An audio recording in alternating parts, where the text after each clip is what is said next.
봤죠. 근데 우리가 이 말씀의 그 제목을 우리가 유니티. 그래서 오늘은 지난번에 우리가 그 용납 첫 번째 시간으로 용납에 대한 말씀을 드렸었어요. 한 달 전에. 그리고 오늘은 케어라는 그런 소제목으로 말씀을 나누고 싶은데 우리 에베소서 4장 3절 말씀 한번 띄워주시면 제가 읽겠습니다. 여러분은 성령 안에서 평안을 맺는 끈으로 한 몸이 되었습니다. 하나가 되도록 힘쓰고 여러분 가운데 그 평화가 깃들도록 노력하십시오. 그랬어요. 제가 지난번에 말씀을 나눴지만 우리가 하나님 나라의 공동체, 하나님 나라의 공동체에 우리가 이렇게 늘 익숙하게 기도할 때 주님 우리 교회가 우리 공동체가 하나가 되게 하여 주시옵소서라고 기도하지만 이 기도가 잘못되어진 기도다라는 것을 왜냐하면 이미 하나님께서 성령으로 우리를 하나 되게 하셨고 하나님께서 하나 되게 하신 것을 그 멤버들이 우리가 그 유니티를 위해서 우리가 노력하고 헌신하고 그걸 지키기 위해서 우리가 어떤 것들을 해야 한다라고 제가 말씀을 드렸어요. 지난 주일날 우리 스카이 선생님이 설교하실 때 마지막에 이런 멋있는 너무 멋있더라고 이런 명제를 남겼어요. 깊은 영성이란 뭐라고 했냐면 타인에 대한 엠파시가 깊어지는 성품. 너무 멋있어. 내가 이 센텐스를 여러분들이 fully 이해하면 나는 이제 앞으로 설교 안 했어요. 이 얘기를 계속 좀 하고 싶은 거예요, 사실. 타인에 대한 엠파시가 타인에 대한 그 공감, 언더스탠딩이 깊어지는 성품이에요, 성품. 그래서 제가 지난 시간에 용납에 대해서 먼저 나누었어요. 그래서 우리가 큰 은혜, 용서받을 수 없는 그 죄를 용서받은 우리에게 어떤 잘못을 한 우리에게 때로는 무례를 범하거나 우리 관계 안에서 우리를 힘들게 하는 사람들에 대해서 용서하는 것에 대해서는 굉장히 우리가 한번 계산해보고 생각해봐야 될 좀 복잡한 일이겠지만 최소한 우리를 힘들게 한 그 당사자에게 용납해주려고 하는 그런 마음의 태도가 필요하다. 근데 그 태도가 성품이다. 그러니까 용납이라는 것은 성품이다. 그런 말씀을 드렸어요. 그래서 우리가 이렇게 둘이 짜진 않았어요. 정말이에요. 우리 짜지 않았어요. 근데 어떻게 하다 보니까 같은 성령 안에서 말씀을 계속 나누고 있다고 생각을 들어요. 그래서 오늘은 두 번째 시간으로 우리 케어에 대해서 말씀을 나누고 오늘은 이 케어를 어떤 한국말로 나중에 제가 딱 정리할 수 있는지 그 말씀 후반부에 여러분에게 좀 나누고 싶어요. 우리가 아까 우리 승민 형제가 봉독해준 그 마태복음 20장 본문 말씀을 여러분들이 이제 신앙생활에서 많이 들어봤을 법한 이야기예요. 여러분들이 우리가 말씀을 이미 봉독했기 때문에 이 말씀에 대한 부가적인 설명을 따로 드리지 않아도 그냥 핵심만 얘기하면 어떤 포도원 주인이 예수님이 하나님 나라는 어떤 포도원 주인과 같다. 그래서 포도원 주인이 자꾸 장터에 나가서 시장에 나가서 사람들을 데려다가 자꾸 일을 시켰고 그래서 한 데나리온씩 주기로 약속을 했는데 1시간 일한 사람이나 하루 종일 일한 사람이나 똑같이 한 데나리온씩을 주었다. 근데 그 하루 종일 일한 사람들, 더 많이 일한 사람들이 그걸 컴플레인을 했는데 주인이 말하기를 야 내가 내 돈으로 선한 일을 했는데 그게 너가 왜 무슨 문제냐 그런 얘기를 하면서 예수님이 이상한 얘기 갑자기 뜬금없이 이런 것처럼 첫째가 나중되고 나중된 자가 첫째가 될 것이다 이런 뜬금없는 얘기를 이렇게 하시는 본문 말씀이었어요. 여러분들이 이 본문 말씀을 가지고 이미 설교를 다양하게 들어봤을 거라고 생각을 하고요. 대표적인 이 본문 말씀의 해석은 이런 거죠. 구원에 대한 입장에서 우리가 구원을 받는 것이 첫 번째 나중에 온 사람이다. 누구에게나 그러니까 한마디로 구원은 은혜로 이루어지는 것이지 누가 먼저 왔고 누가 더 열심히 했고 누가 나중에 왔고 누가 더 열심히 하고 이런 순서에 상관없이 우리의 어떤 노력과 상관없이 구원은 그냥 베푸시는 하나님에 의해서 누구나에게 공평하게 이루어지는 진리이다. 이런 이제 해석이나 견해가 가장 일반적인 견해이고요. 최근에 뭐 근한 10년 사이에 우리가 뭐 사회운동이나 또 우리 말씀을 계속 좀 보겠지만 그런 다른 사람에 대한 또 공감하는 이런 어떤 일들이 교회 안에서 계속 우리 소리가 갑자기 이상해지기 시작했는데 그렇게 이제 되다 보니까 이런 해석들이 이제 나오기 시작했어요.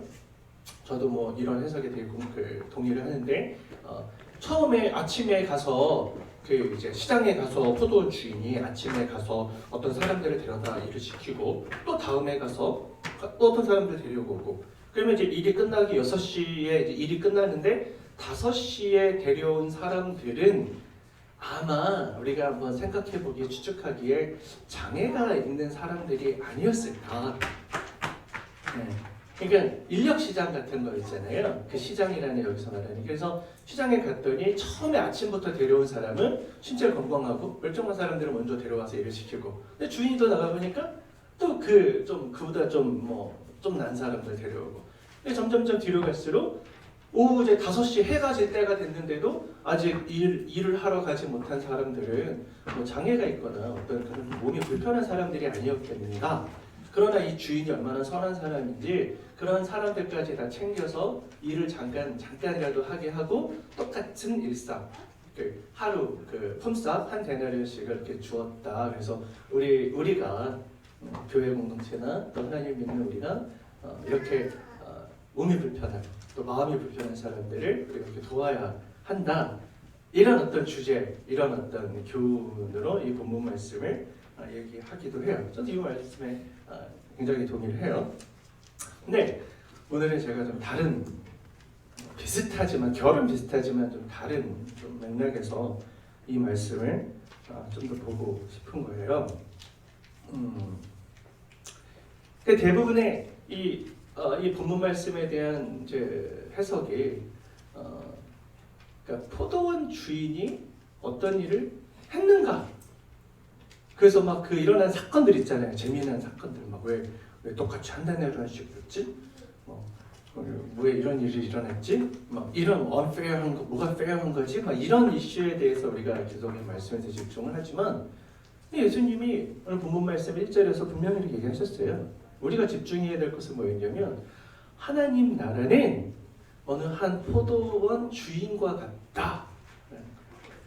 그러니까 우리의 관심은 이 포도원 주인이 도대체 뭐 하는 사람인가? 이 사람이 도대체 어떤 사람인가에 대해서 좀 관심을 갖고 이 본문 말씀을 좀 이해해 보자고 하는 거예요. 그래서 우리가 이 마태복음 20장 이 포도원 주인에 대한 예화를 우리가 이렇게 fully 이해하기 위해서 한 번 더 우리가 봐야 될 말씀이 있는데 그건 바로 20장 바로 전 말씀. 마태복음 19장 후반부의 말씀. 그래서 여러분들 우리가 성경 말씀이 우리가 마태복음 1장, 2장, 3장 뭐 이렇게 나눠져 있잖아요. 19장, 20장. 근데 그거 원래 성경이 그렇게 나눠져 있지 않았어요. 나중에 시간이 지나고 지나서 우리 성경을 편집하던 사람들이 원본을 가지고 편집하던 사람들이 이렇게 단락을 나눈 거예요. 1장, 2장, 3장. 그러니까 이게 원래부터 이랬으니까 뭐 19장하고 20장은 내용이 달라 이런 게 아니에요. 그러니까 우리가 그거를 말씀을 해석하고 우리가 이해하면서 우리가 좀 봐야 될 필요가 있어요. 제가 참고로 말씀드렸고 그래서 말씀을 보니까 19장 후반부의 말씀과 이 20장 우리가 봤던 말씀과 사실은 붙어 있는 말씀이에요.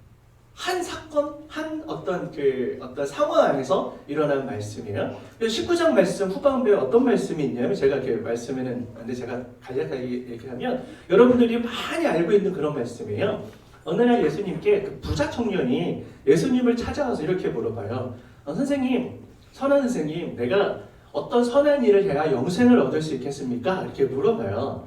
근데 예수님이 네가 계명을 지켜라. 그랬더니 제가 이미 계명을 엄청 잘 지켰는데요. 아 그래? 그럼 어떤 더 계명을 지켜야 되냐? 그랬더니 예수님이 이런 얘기 하시죠. 살인하지 말라, 가늠하지 말라, 도둑질하지 말라, 거짓말하지 말고 또 네 부모를 공경하고 마지막으로 내 이웃을 너 자신처럼 사랑하라. 그래서 10계명 우리 후반부에 6가지 계명에 대해서 예수님이 말씀했어요. 그랬더니 또 부자 청년이 내가 주님 이미 그 계명들 열심히 지키고 있는데요. 근데 예수님이 이렇게 말씀해요. 아 그래? 그래 네가 그런 것 같다. 근데 네가 더 완전해지려면 네가 가지고 있는 그 재산들을 다 팔아서 가난한 자들에게 나눠줘라. 그렇게 얘기했더니 그 부자 청년이 근심하며 돌아가더라. 성경이 기록하고 있고, 그리고 나서 예수님이 아주 우리가 잘 들어본 그 말씀, 이처럼 야, 하나님 나라는 부자가 들어가기가 너무 힘들다. 이게 얼마나 힘든 거냐면 하나님 나라에 들어가는 것이 낙타가 바늘귀를 통과하는 것보다 어렵다.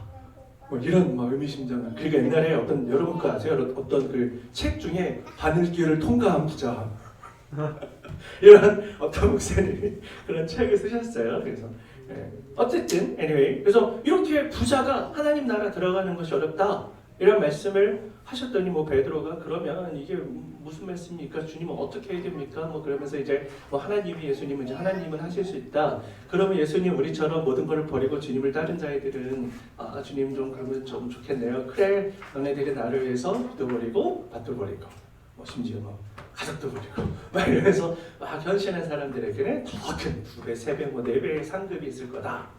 뭐 이런 말씀을 하시고, 그 첫째가 똑같이 내가 이렇게 있어도 여러분은 보여요? 네. 오, 되게 과학적이다. 이렇게 각도가 난 몰라. 보여요? 말씀이? 오케이. 그래서 똑같은 이야기를 두 번에 걸쳐서 19장 마지막 절에서 얘기를 하시고, 아까 우리가 20장 그 포도원 주인의 비유의 마지막에도 똑같은 얘기를 하세요. 꼴찌가 첫째가 되고 첫째가 꼴찌가 될 것이다. 첫째가 꼴찌가 되고 꼴찌가 첫째가 되는 사람이 많을 것이다.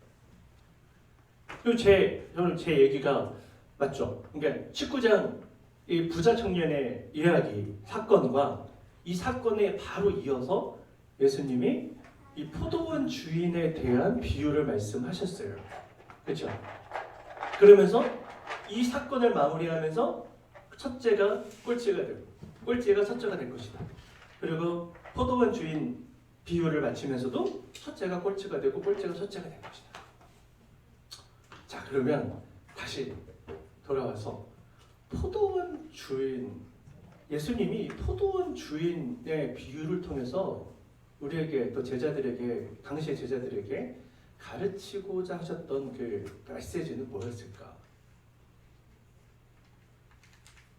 그냥 뭐 왜 늦게 온 사람이나 일찍 온 사람이나 한 대 내려씩 줬어요? 이거 unfair한 거 아니에요? 이거를 해석하는데 그것도 뭐 중요한 우리의 묵상이 되고 적용이 되겠지만, 부자가 한마디로요, 부자가 하나님 나라 들어가는 것이 굉장히 어려워.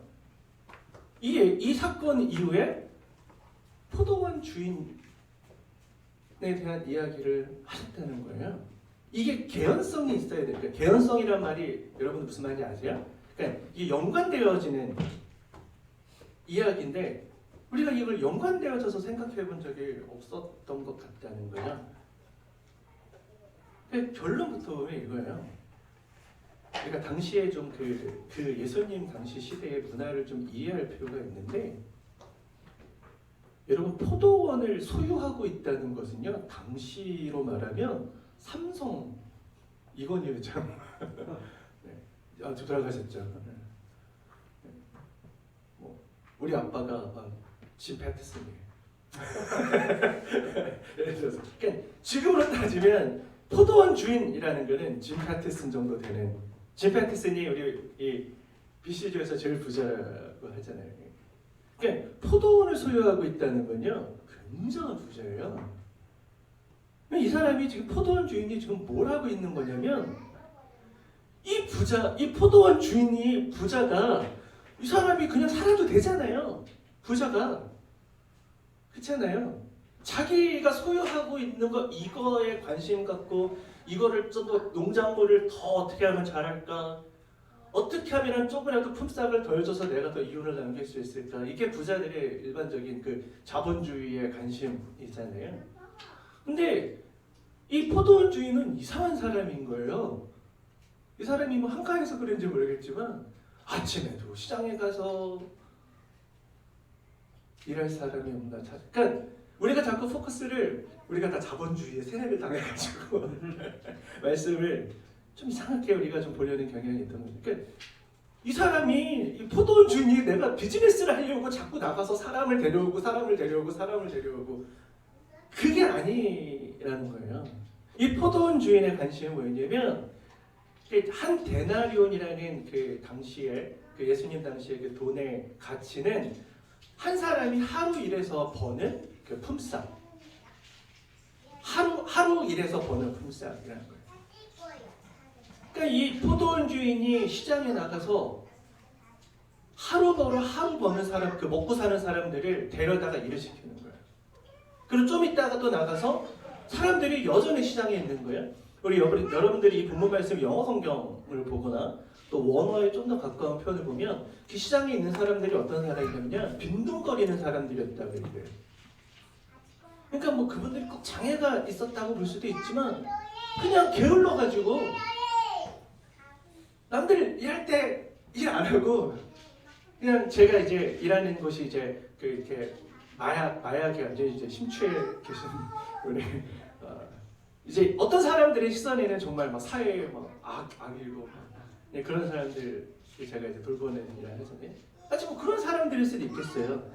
나라에서 월페어 주면 그거 가지고 마약하는데 돈을 다 쓰고 우리가 뭐 고열로 짜낸 세금 가지고 굉장히 우리가 이렇게 시선이 안 좋을 수도 있겠죠. 이 주인이 포도원 주인이 시장에 나갔더니 그냥 그런 빈둥거리는 백수들, 흔히 말하는 일할 생각도 없어. 그런 사람들이 계속 있는 거예요. 그러니까 이 포도원 주인이 아침에 갔다가 또 있다가 2시간 있다 갔다가 또 1시에 갔다가 3시에 가서 5시에 가서 자꾸 사람들을 데려다가 일을 시키는 거예요. 그럼 이게 자본주의 시장의 논리로 따지면 이게 말도 안 되는 얘기죠.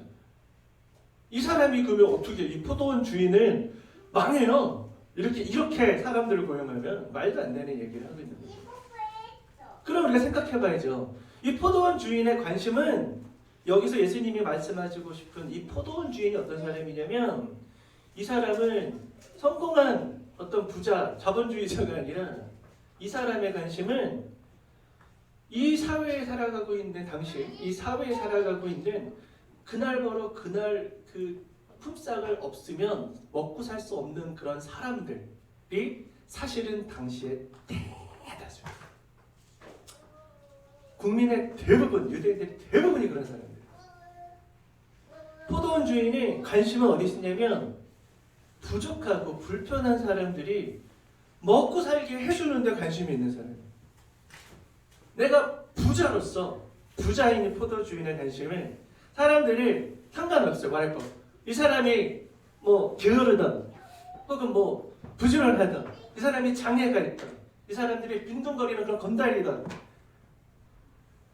절지를 하지 않아요.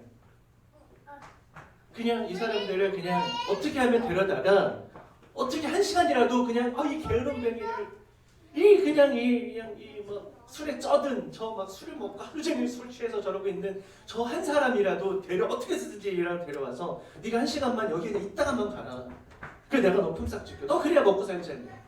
너 그 돈 받아야지 너 집에 있는 와이프 자식들 밥이라도 먹을 거야. 그러니까 이 포도원 주인의 관심은 이런 사람들에게 관심이 있어요.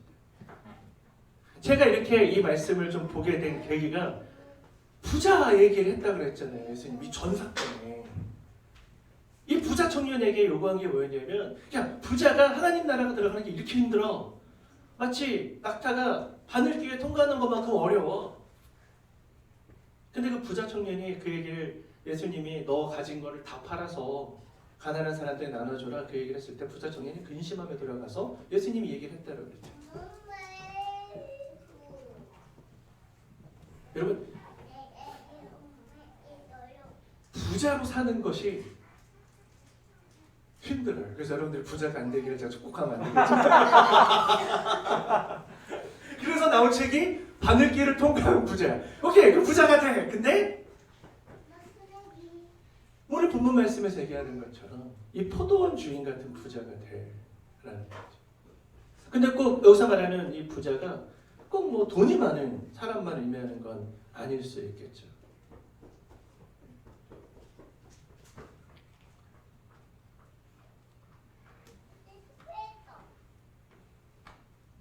여러분 제가 지금까지 드린 이 뭐라 그래요? 개연성에 이해가 되세요? 공감이 좀 되세요? 너무 억지스럽나요? 아닌 것 같아요. 그런 것 같아요. 예수님이 그걸 말씀하고자 싶은 것 같아요. 근데 우리가 이 말씀을 좀 더 클리어하게 보고 싶은 게 뭐냐면 이 부자 청년에게 예수님이 뭐라 그러셨냐면 부자가 하나님 나라에 들어가는 것이 어렵다라고 말씀하셨는데 제가 계속 말씀드리는데 복음서에서 하나님 나라 특히 마태복음처럼 천국이라고 되어졌을 때 이 하나님 나라는 뭐 많은 부분들이 그러니까 뭐 어느 부분들은 대부분 우리가 나중에 예수님이 이 땅에 오셔서 임하게 될 그 하나님 나라를 말씀하는 것도 있지만 우리가 그럴 때 대부분의 복음서에서 말하는 하나님 나라는 이미 임한 하나님 나라. 다시 말하면 하나님의 나라의 백성이 이미 되어준 구원받은 우리가 살아가는 그 나라. 나중에 우리가 예수님이 이 땅에 오셔서 그 가게 될 그 헤븐이 아니라 하나님을 아버지라고 부르고 나의 왕이라고 부르고 예수 그리스도를 나의 주님이라고 부르는 하나님의 자녀들, 하나님의 백성들이 살아가야 되는 그 나라에서 살아갈 때 중요한 그 가치들을 이야기할 때 예수님이 하나님 나라라는 표현을 굉장히 많이 쓰셨어요. 우리 사중복음을 볼 때 이 말씀도 그러면 똑같은 맥락에서 부자 청년에게 그 사건을 가지고 얘기할 때 부자가 하나님 나라 이미 임한 이 이민한 하나님의 나라를 살아갈 때 참 어렵다.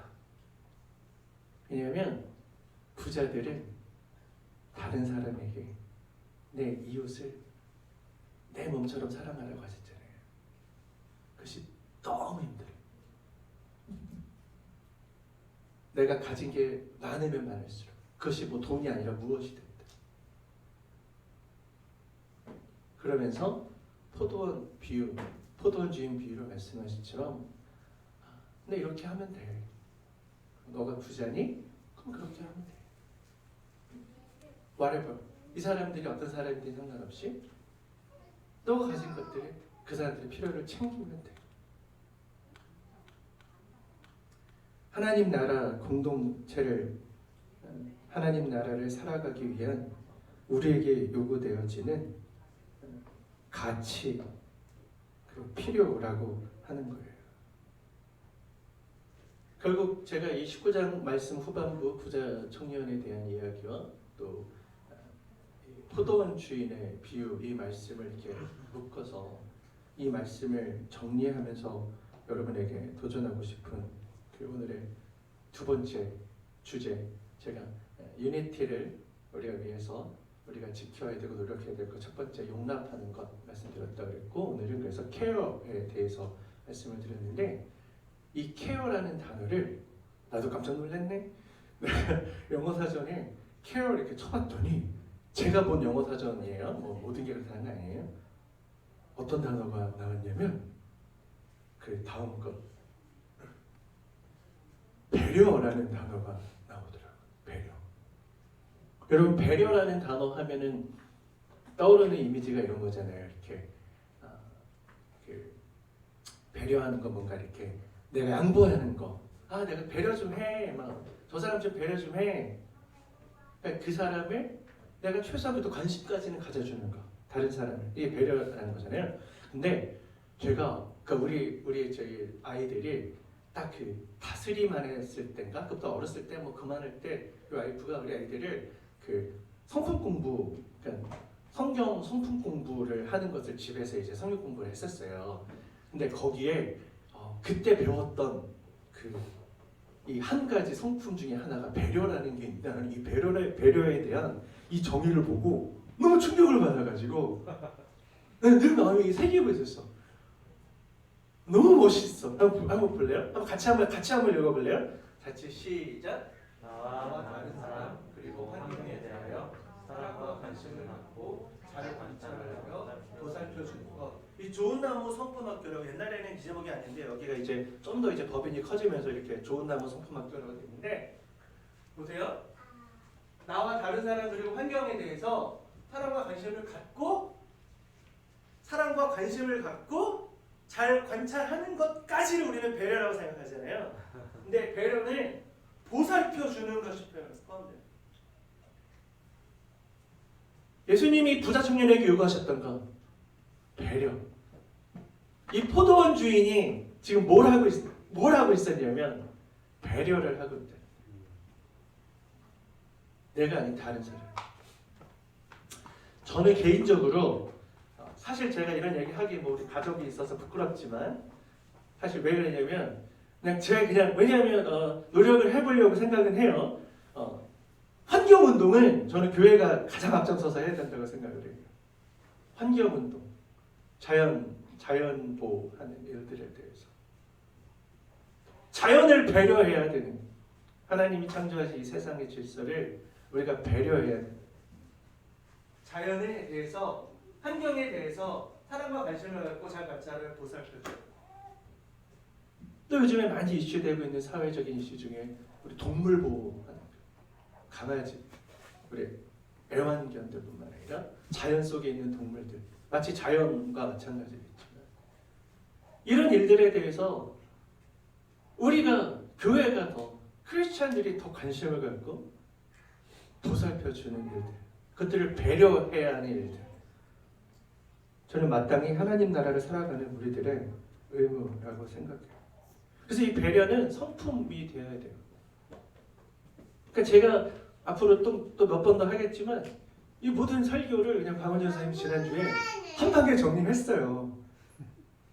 영성, 깊은 영성을 다른 사람을 공감하려는 성품, 엠파시하려는 성품입니다. 제가 강원 선생님이 얘기한 이 말씀을 조금 더 보충해서 짧게 얘기하고 말씀을 나누려고 하는데요. 여러분 잘 이해하고 들으셔야 돼요. 여러분 우리가 신앙생활하는 목적이 있어요. 여러분 저 보세요. 되게 중요한 거예요. 여러분 우리가 신앙생활을 하는 목적이 있어요. 크게 두 가지 목적이 있어요. 첫 번째는 그동안 우리가 정말 오랫동안 교회사 오랜 시간 동안 열심히 했던 것, 우리의 신앙생활의 목적은 하나님 나라, 다가올 하나님 나라에 들어가기 위한 우리의 노력, 우리의 신앙생활. 그와 함께 두 번째는 아까 계속 말씀드렸던 이미 임한 하나님 나라를 살아가는데 필요한 성품을 우리가 성숙시키는 것들. 우리가 하나님 나라를 살아가기 위해서. 근데 우리는 오랫동안 하나님 나라에 나중에 임하게 될, 솔직히 말하면 우리가 구원받고 하나님 나라 가지. 돈으로도 못 가요 하나님 나라. 힘으로도 못 가요 하나님 나라. 거듭나가는 거 하나님 나라에만 우리가 집중해서 그동안 살아왔지만 이퀄리티 똑같아요. 동시에 거듭난 우리는, 구원받은 우리는 이미 임한 하나님 나라를 예수님이 우리에게 가르쳐 주신 그 도, 예수님이 우리에게 가르쳐 주신 그 질서, 하나님 나라 백성들은 이렇게 살아야 된대. 오늘 본문 말씀했잖아요. 다른 사람들을 환경에 대해서 배려하며 살아야 한다. 하나님 나라는 포도원 주인과 같다. 여기서 하나님 나라는 다가올 하나님 나라도 포함되겠지만 이미 임한 하나님 나라를 살아가는 우리는 배려하는 삶을 살아야 합니다. 그 배려가 성품입니다.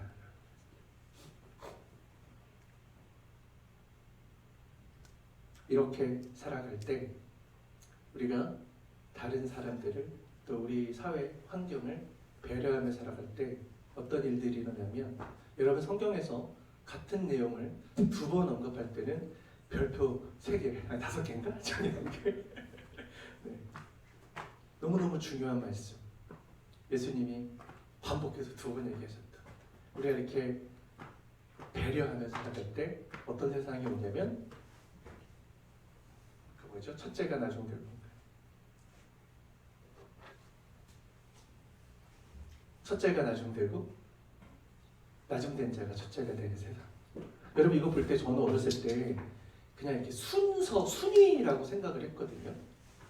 왜냐면 그냥 이 말 자체가 1등과 꼴등, 그리고 1등과 꼴등이 이렇게 바뀌고 뭐 그런 건 줄 알았는데, 그냥 여러분 이 말씀을 여러분들이 오늘 본문 말씀을 쭉 보면서 예수님이 이 얘기를 하셨을 때 어떤 뉘앙스, 어떤 이미지로 말씀하셨을까를 생각해 보세요. 첫째가 꼴찌가 되고 꼴찌가 첫째가 되는 세상. 우리가 배려할 때 모두가 행복하게 살아갈 수 있는 하나님의 나라. 가진 자나 덜 가진 자가 이퀄리티를 가질 수 있는 이런 세상. 지금 저기 사회주의 저기에서 저한테 자꾸 러브콜 오려고 하죠? 좀 다르죠. 하나님 나라의 이퀄리티와 제가 나중에 기회가 되면 말씀드리겠지만 사회주의와 기독교에서 말하는 이퀄리티는 좀 달라요. 오늘 말씀에 이제 마무리하고요. 왜냐하면 12시까지 그 파킹이 프리기 때문에 굉장히 시간을 지켜야 사명을 가지고 이러고 있습니다.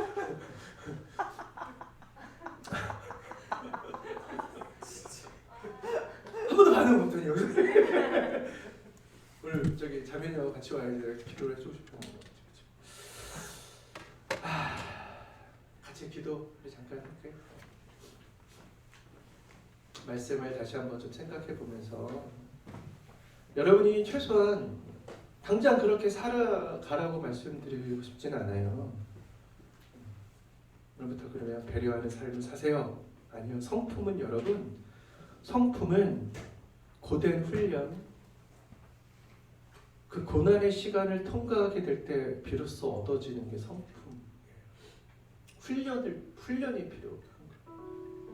여러분들이 저는 마땅히 이 기도를 주님께 올려드려야 된다고 생각을 하는데, 내가 구원받은 자로서 하나님께 큰 은혜를 받은 자로서 하나님 제가